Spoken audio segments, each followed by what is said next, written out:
नमस्कार। इस वक़्त हम श्री माधोपुर के दिवराला गाँव के अंदर बैठे हुए हैं, जहाँ बलराम यादव जी हैं और इन्होंने पहले कांग्रेस के साथ जुड़े रहे और इनको टिकट नहीं मिली और इन्होंने निर्दलीय उम्मीदवार के तौर पे ताल ठोकी है और श्री माधोपुर का जो चुनाव है बड़ा रोचक बना दिया है, त्रिकोणीय बना दिया है। कांग्रेस से यहाँ से उम्मीदवार जो हैं वो दीपेंद्र सिंह शेखावत हैं और बीजेपी से झाबर खर्रा जी हैं और निर्दलीय उम्मीदवार बलराम यादव जी हैं। आओ इनसे बात करते हैं। बलराम जी, आप कांग्रेस से टिकट मांग रहे थे, तो क्या कारण रहा कि आपको निर्दलीय उम्मीदवार बनना पड़ा? देखो, ये कारण तो ये रहा कि जो हाईकमान ने नहीं दिया, कोई सर्वे में हुआ होगा, कुछ हो सकता है। अब यहाँ कार्यकर्ताओं की भावना को देखते हुए सभी कार्यकर्ता कम से कम 4-5 हज़ार लोगों इकट्ठे होकर आपको चुनाव लड़ना चाहिए, हम आपके साथ में। तो वो कार्यकर्ताओं की भावना को देखते हुए मैंने चुनाव लड़ रहा हूँ।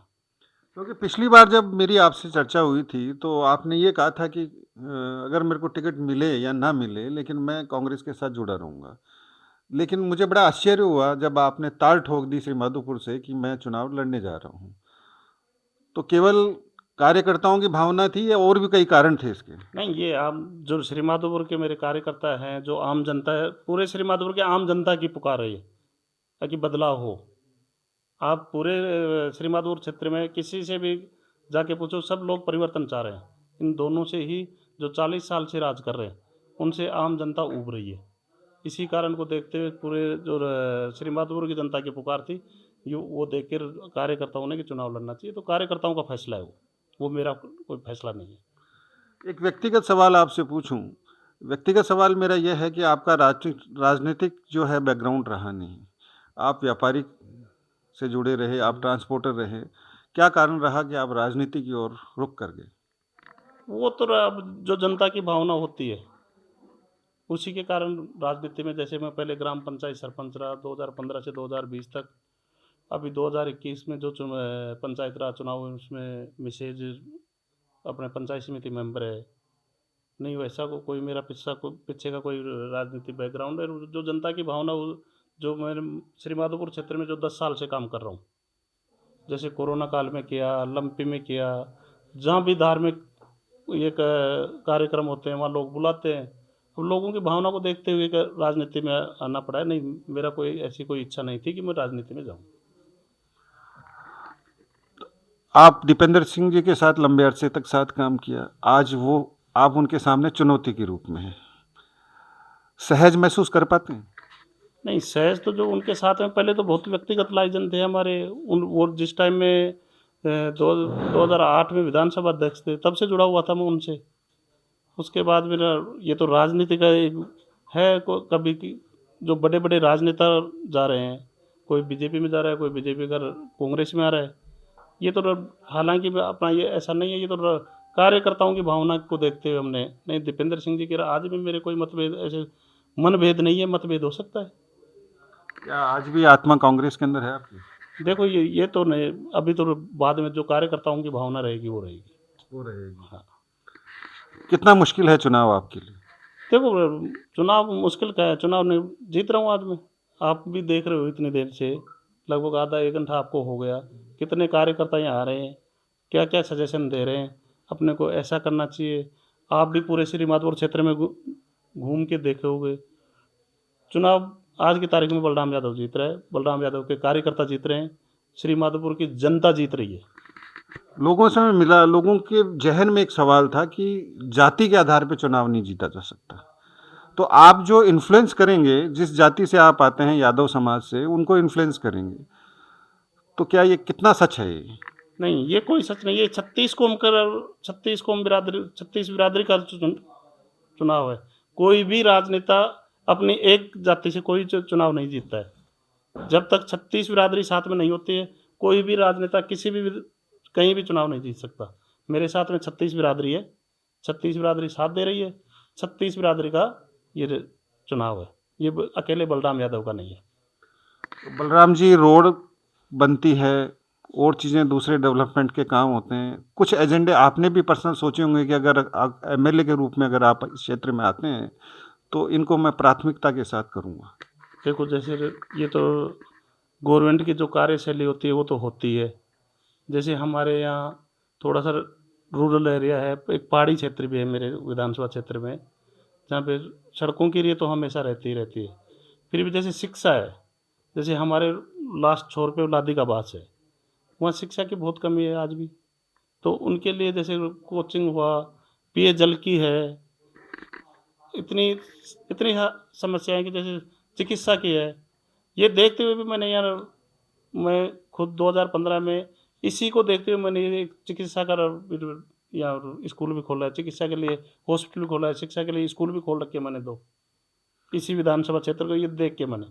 क्यों, मैं खुद भी पहले इस क्षेत्र से शुरू से जन्म से मैं इस क्षेत्र में ही रह रहा हूँ, तो शुरू से हमारे ये शिक्षा वाला अभाव रहा है। तो ये देखते हुए मैंने ये देखा कि ये होना चाहिए अपने क्षेत्र में, न कि कहीं मैं यहीं से श्री माधोपुर क्षेत्र में मेरा जन्म भी यहीं हुआ है और आज तक श्री माधोपुर में ही रहा हूँ मैं। जहाँ आज इस वक्त हम इंटरव्यू कर रहे हैं, ये मेरे गांव के इलाके के अंदर आता है, दिवराला गांव के अंदर, और ये आपकी स्कूल है। चूँकि मैं दिवराला गांव का हूँ, तो एक सबसे बड़ी समस्या मेरे गांव के अंदर पेयजल की है। और जब मेरे गांव के अंदर पेयजल की समस्या है, तो ये मान के चलिए कि आसपास के इलाकों में पेयजल की बहुत बड़ी समस्या है। इस समस्या के बारे में क्या सोच रखते हैं और इसका निवारण कैसे करेंगे आप भविष्य के अंदर? देखो जैसे गवर्नमेंट की जो अपने नहर वाला चल रहा है, ये ऐसे मुद्दे उठा के लाएंगे गवर्नमेंट के सामने कि हमारे श्रीमाधोपुर क्षेत्र है, आपके दिवराला में नहीं, ये भी मेरी भी कर्मस्थली है, आपकी जन्मभूमि है, आप मेरी कर्मस्थली है, पूरे श्रीमाधोपुर क्षेत्र में यही है। तो गजेंद्र सिंह जी शेखावत आपके इलाके से आते हैं, जो केंद्र जल शक्ति मंत्री हैं।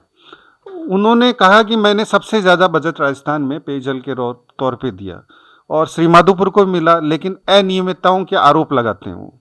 क्या कितना सच है इसके अंदर? देखो इसके लिए मैं कह नहीं सकता कि क्या है क्या नहीं है, अभी मेरे सामने ऐसा आया नहीं। तो किरोड़ी मीणा जी ने भी इस मामले को उठाया और उन्होंने कई प्रेस कॉन्फ्रेंस भी की, और उसमें से जब हम उसको देखते हैं, उन कागजों को, दस्तावेजों को, तो उसमें श्रीमाधोपुर के अंदर भी वो योजना थी और वहाँ पे भी अनियमितताएं पाई गई। तो भविष्य के अंदर इन अनियमितताओं को दूर करते हुए जो यहाँ के नागरिक हैं, उनको पेयजल की व्यवस्था करा पाएंगे आप? बिल्कुल, क्यों नहीं करा पाएंगे। जैसे अनियमितताएं हुई होंगी, ये मैं नहीं कह सकता, मेरे पास में इतना वो नहीं है कोई डॉक्यूमेंट्री कि भाई मेरे अनियमितताएं हुई हैं यहाँ पे। यदि ऐसा हुआ है तो उसको देखेंगे और आगे करवाएंगे। किस तरीके से करेंगे जल समस्या को दूर आप? जैसे हमारे नहर वाला चल रहा है, कुंभाराम लिफ्ट वाला ये आ रहा है, इस पे जोर देंगे ज़्यादा। तो नहरीकरण ही होना चाहिए इसमें।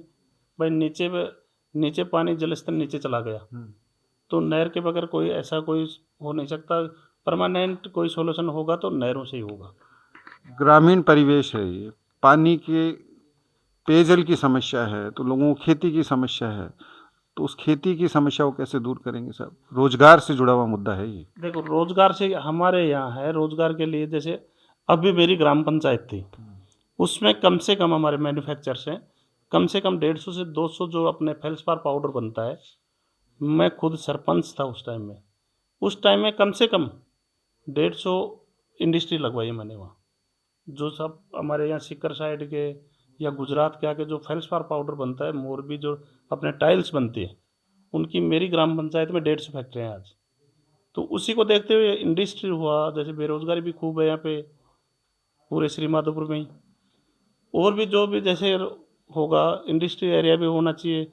ये देखते हुए पेयजल के लिए जैसे कुंभाराम लिफ्ट योजना है, इस पर काम करेंगे। श्रीमाधोपुर के अंदर रोडवेज बस स्टैंड को देखते हैं तो बड़ी जर्जर हालत के अंदर है। मेरे को खुद को मौका मिला 1-2 बार, मैं बस से बैठ के वहाँ पे गया, तो उस स्टैंड की हालत देखी। इतने साल सरकारें रही, चाहे कांग्रेस की रही चाहे बीजेपी की रही, लेकिन किसी ने भी उसकी सुध नहीं ली। आपने भी देखा होगा, क्योंकि आप भी ज़मीनी आदमी हैं, तो मन में विचार आया कि इसको तब्दील करें। देखो ये तो विचार सब आ रहे हैं, अभी अलग होगा। ये तो श्रीमाधोपुर में अब अलग होगा। वो तो अब 40 साल से क्या किया क्या नहीं किया, उनके लिए तो मैं कुछ बोल नहीं सकता। उनका क्या विजन था, अब मेरा अलग विजन रहेगा, एक अलग होगा, वो मैं आपको बता नहीं पाऊँगा। अस्पताल की हालत भी खस्ता है, वो सभी पूरे डॉक्टर्स हैं नहीं वहाँ पे। कहीं भी नहीं है। हमारे चिकित्सा शिक्षा सभी जगह यही हाल है, पूरे श्री माधोपुर क्षेत्र में पेयजल की भी यही व्यवस्था है। यही कारण है, एक अलग हो जाएगा। अब जैसे 25 तारीख को वोटिंग होगी, 3 तारीख को जैसे होगा उसके बाद में देखना है। फिर आप एक बार मेरा इंटरव्यू लेके आना, फिर मैं बताऊंगा कि मैं मेरा विज़न ये है और ये करूंगा श्री माधोपुर के लिए नया। तो ये थे हमारे साथ बलराम यादव जी, जिन्होंने तार ठोकी है निर्दलीय उम्मीदवार के रूप में और श्री माधोपुर के चुनाव को बड़ा रोचक बना दिया है, त्रिकोणीय बना दिया एक तरीके से। और इनका ये कहना है कि अगर ये एमएलए के तौर पे चुन के आते हैं तो इनके जहन में बहुत सारे विकास कार्य हैं जो अब तक न तो कांग्रेस के समय हुए न बीजेपी के समय हुए। अगर इनको एक अवसर मिलता है तो ये अपनी उपलब्धियां यहाँ पे दिखाएंगे और सुधार की कोशिश करेंगे। कैमरा पर्सन गणेश यादव के साथ भंवर भीम सिंह।